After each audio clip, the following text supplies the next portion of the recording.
వాక్యాన్ని భయభక్తులుగా చదువుకుందాం. దేవుని నామములందరికీ వందనాలు. ఆదికాండము 41వ అధ్యాయము 52వ వచనం.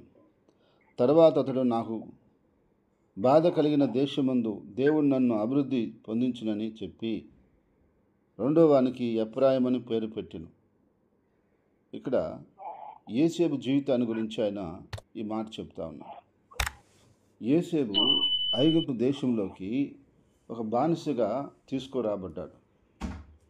ఆ దేశంలో ఆయనకి కొన్ని బాధలు అనేవి కలిగినాయి. ఆ బాధలు కలిగినా సరే తన దేవుని నామాన్ని దూషించే విధంగా ఆయన నడుచుకోలేదు. తన యజమానికి ద్రోహం చేయలేదు. తనకు అప్పగించిన పని ఏది అపనమ్మకంగా చేయలేదు. ఆయన ఎంతో బాధపడుతున్నా, ఎంతో అవమానం పొందినా, ఎన్నో నిందలు ఆయన మీదకి వచ్చినా ఆ దేశంలో దేవుని నమ్ముకొని దేవుని కొరకు జీవిస్తున్నాడు. వాస్తవంగా ఆయనకు అక్కడ సంఘం లేదు, పాస్టర్ లేడు, వాక్యం లేదు, సహవాసం లేదు, ఏమీ లేదు. అయినా కూడా ఆ దేశంలో అతను దేవుడి మీద గురి తప్పిపోకుండా, అటు ఇటు తొలగిపోకుండా దేవుడి మీదనే ఆయనకి విశ్వాసం పెట్టుకొని, దేవుడి మీద నిరీక్షణ పెట్టుకొని దేవుని కొరకు ఆయన నమ్మకంగా జీవిస్తున్నాడు. బాధలు అనుభవిస్తూ కూడా నా దేవుడు నాకు సహాయం చేస్తాడు, నా దేవుడు నన్ను జ్ఞాపకం చేసుకుంటాడు, నా దేవుడు నాకున్నాడని చెప్పేసి ఆయన దాదాపుగా 13 సంవత్సరాలు బాధపడుతూనే తన జీవితాన్ని కొనసాగిస్తూ వచ్చాడు. అయితే 13వ సంవత్సరం అయిపోవచ్చింది. అప్పుడు దేవుడు ఆయన జ్ఞాపకం చేసుకున్నాడు. దేవుడు ఆయన జ్ఞాపకం చేసుకొని ఫరో ఎదుటకు తీసుకెళ్ళి ఫరోకి వచ్చిన కళ ఎవరిని చెప్పి అప్పుడు అతను ఆ దేశానికి అధికారి అయిపోయాడు. దేశమంతటి మీద రాజు తర్వాత అంతటి వ్యక్తిగా అతన్ని దేవుడు దీవించాడు. అక్కడ ఆయనకి మంచి వివాహం జరిగింది. మంచిగా బిడ్డలు పుట్టడం ప్రారంభించారు. అప్పుడు బిడ్డలు పుట్టినప్పుడు తన పుట్టిన కుమారునికి ఆ యొక్క పేరు పెట్టుకోవాలని ఆయన ఎఫ్రాయిము అని పేరు పెట్టాడు. ఎఫ్రాయిము అనగా అభివృద్ధి చెందటం. కాబట్టి దేవుడు నన్ను బాధపరిచిన దేశంలోనే నన్ను అభివృద్ధి చేశాడు కదా, కాబట్టి నా దేవుడికి గుర్తుగా నా బిడ్డకి ఎఫ్రాయిము అని పెట్టుకుంటానని యోసేపు ఎఫ్రాయిము అని పేరు పెట్టాడు. నా ప్రియ సహోదరి సహోదరులారా, ఈరోజు మనం అందరం కూడా ఆలోచించాల్సిన విషయం ఏంటంటే, ఎక్కడ యోసేపు బాధపరచబడ్డాడో అక్కడే దేవుడు అభివృద్ధి పరిచాడు. ఎక్కడ ఈరోజు నువ్వు బాధ అనుభవిస్తున్నావో, కష్టం అనుభవిస్తున్నావో, ఇబ్బందులు పడుతున్నావో, మళ్ళా నిన్ను అక్కడ అభివృద్ధి కూడా చేస్తాడు దేవుడు. అక్కడ ఆశీర్వాదం కూడా ఇస్తాడు దేవుడు. అక్కడ ఉన్నతమైన స్థితికి దేవుడు తీసుకొస్తాడు.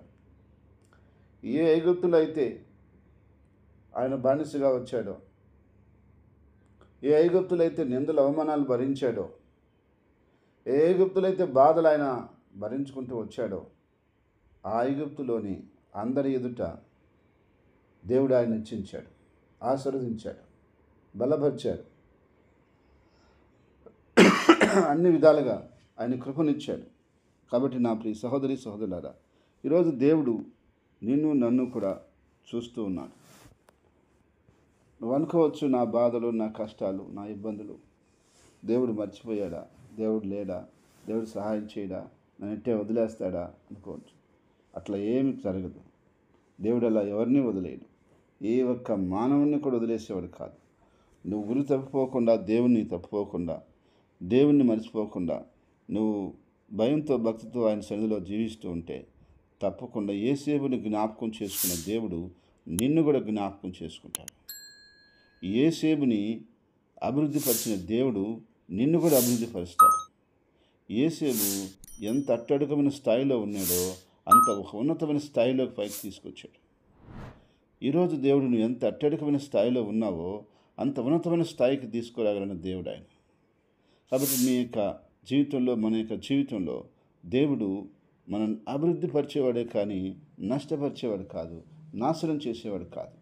కాబట్టి కొద్ది సమయం మనకు కష్టం ఉండొచ్చు, బాధ ఉండొచ్చు, కానీ ఆ కష్టాన్ని, ఆ బాధని ఆశీర్వాదకరంగా, అభివృద్ధికరంగా మార్చి ఆశీర్వదించి మనల్ని ఉన్నతమైన స్థాయిలో నిలబెట్టేవాడే మన ప్రభు అయిన క్రీస్తు. అది నువ్వు గుర్తించినట్లయితే ఎవరేమనుకున్నా నువ్వేం బాధపడకు, ఎవరేం మాట్లాడుతున్నా నువ్వు అనుకోకు, ఎవరేం చేస్తున్నా నువ్వు దేవుని వైపు చూసి ముందుకెళ్ళు.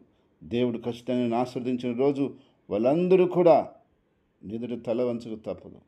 కాబట్టి ఆ రీతిగా దేవుని నిన్ను బలపరిచి ఆశీర్వదించి వర్ధలు చేయనుగాక. ఆమేన్. ప్రేమగల తండ్రి, పరిశుద్ధమైన దేవానికి స్తోత్రాలు చెల్లిస్తున్నాం తండ్రి. అయ్యా, యోసేపు ఐగుప్తు దేశంలోకి ఒక బానిసగా తీసుకొని రాబడ్డాడు. కొన్ని బాధలు, కొన్ని నిందలు, కొన్ని అవమానాలు, కొన్ని కష్టాలు అక్కడ కలిగినాయి. అక్కడ ఎవరు నాన్నవారు తనకు లేరు, తల్లిదండ్రులు లేరు, సంఘం లేదు, సహవాసం లేదు, పాస్టర్ లేడు, ఏ మానవుడు లేడు. తన బాధలు తనకే చెప్పుకోవాలా, తనకే మిగుకోవాలా, తన దేవుడికి చెప్పుకోవాలా, దేవుడి దగ్గర ఆయనే ఓదార్పు పొందాలా, ఆయనే ముందుకు పోవాలి. అలాంటి పరిస్థితుల్లో నా ప్రభువా, యోసేపు నిన్ను విడిచిపెట్టకుండా, నీ నుండి కుడి ఎడమకు తొలగిపోకుండా, నీ చిత్తాన్ని సంపూర్ణంగా జరిగిస్తూ నువ్వు ఉన్నావని, సహాయం చేస్తావని, ఎక్కడున్నప్పటికీ నా దేవుడు నాకు సహాయం చేయకుండా పోతాడని నీ మీద గురి తప్పుకోకుండా నిరీక్షణ కలిగి 13 సంవత్సరాలు జీవించాడు. అయ్యా, 13వ సంవత్సరం వచ్చినప్పుడు నువ్వు అతన్ని జ్ఞాపకం చేసుకొని దేవా, ఐగుప్తు దేశానికే ఒక రాజును చేసేసావు ప్రభువా, ఉన్నతమైన అధికారినిగా చేసేసావు ఆయన తండ్రి. దేవా దేవా దేవా, నువ్వు అనుకుంటే ఒక మనిషిని ఏమైనా చేయగలవు ప్రభువా. ఒక బానిస ఒక దేశానికి అధికారి అయిపోయాడంటే అది ఎంత కష్టమైన పనో తండ్రి. ఈరోజు ఉన్నతమైన స్థాయిలో ఉన్నవారిని చూసి నిబుడులైన వారు కూడా చాలాసార్లు బాధపడుతూ ఉంటారు, వాపోతుంటారు. కానీ నువ్వు అంటున్నావు, నువ్వు అనుకుంటే ఆ కష్టంలో అట్టడుగు స్థాయిలో ఉన్న వారిని కూడా తీసుకెళ్ళి ఉన్నతమైన స్థాయిలో కూర్చొని పెడతానని నువ్వు చెప్పావు. నన్ను పెంట కృపల మీద ఉన్న వారిని కూడా, కింద అట్టడుగు స్థాయిలో నేలను ఉన్న వారిని కూడా నేను అధికారులతోనూ ప్రధానులతోనూ కూర్చొని పెట్టగలనని చెప్పావు తండ్రి. నా ప్రభువా, ఆ రీతిగా నీ ప్రజలందరినీ ఆశీర్వదించి, నీ సంఘాన్ని ఆశీర్వదించి, నీ పరిచర్ని అభివృద్ధిపరిచి, నాయన మేము కూడా ఎప్రాయము అని నేను స్తుతించుకునేలాగా ప్రభువా, దేవా నిన్ను గణపరుచుకునేలాగా తండ్రి, మా జీవితాల్లో, కుటుంబాల్లో, పరిచర్యలో తండ్రి నువ్వు అభివృద్ధిపరిచి ఆశీర్వదించమని ప్రార్థిస్తున్నాను. ఒక ఉన్నతమైన స్థానంలోకి తీసుకురమ్మని ప్రార్థిస్తున్నాను. నీ వాక్యం సత్యం కనుక దాన్ని మేము ఒప్పుకొని, గ్రహించి, అర్థం చేసుకొని అయ్యా దాని ప్రకారంగా ముందుకెళ్తున్నాం తండ్రి. ప్రభువా, ఎదుగో మమ్మల్ని అందరినీ కూడా, ప్రతి బిడ్డని, ప్రతి కుటుంబాన్ని పేరు పేరున మీరు ఆశీర్వదించండి, బహుగా అభివృద్ధిపరచండి. నా దేవుడు నన్ను కష్టాలు, బాధలు నేను కొద్ది రోజులు పడినా నీ రీతిగా నన్ను అభివృద్ధిపరచాడని నీ బిడ్డలు కూడా వచ్చి సాక్ష్యం చెప్పాలి. నీ ప్రజలు కూడా వచ్చి నీ సన్నిధిలో ఒప్పుకొని నిన్ను స్తుతించాలా తండ్రి. ఆ రీతిగా నీ కార్యాలు, ఆ రీతిగా నీ యొక్క మేలులు, ఆ రీతిగా నీ దీవెనలు, ఆ రీతిగా నీ యొక్క సమస్త విషయాలు మీరు సహాయం చేయమని, సమకూర్చి నడిపించమని, కార్యాలు జరిగించమని, నిన్ను మహింపరచుకోమని దేవా. నీ బిడ్డలకున్న ప్రతి కష్టం, ప్రతి బాధ, ప్రతి వ్యాధి, ప్రతి రోగము యేసు నామములో విడుదల కలుగునుగాక. స్వస్థపరచున్నాను. ప్రతి లేమి అయ్యా కలిమిగా మారునుగాక. ప్రతి సాతాను అంధకార క్రియల యొక్క ప్రభావం యేసుక్రీస్తు నామములో లయమైపోవునుగాక. 12 కుటుంబ సమస్యలు, మానసిక సమస్యలు, అటువంటి ఆయన బిడ్డలకు నిందల అవమానాలన్నీ యేసుక్రీస్తు నామములో పటాపంచలైపోవునుగాక. అవన్నీ తీరిపోవునుగాక. నీ ప్రజలకి సమాధానం, సంతోషము, ఆశీర్వాదం, ఆనందము, నెమ్మది, కాపుదల, భద్రత కలుగునుగాక. నీ ప్రజల మీద నాయన నిత్యము నీ కృప ఉండునుగాక. నిత్యము నీ కృప ఉండునుగాక. నిత్యము నీ కృప ఉండునుగాక తండ్రి.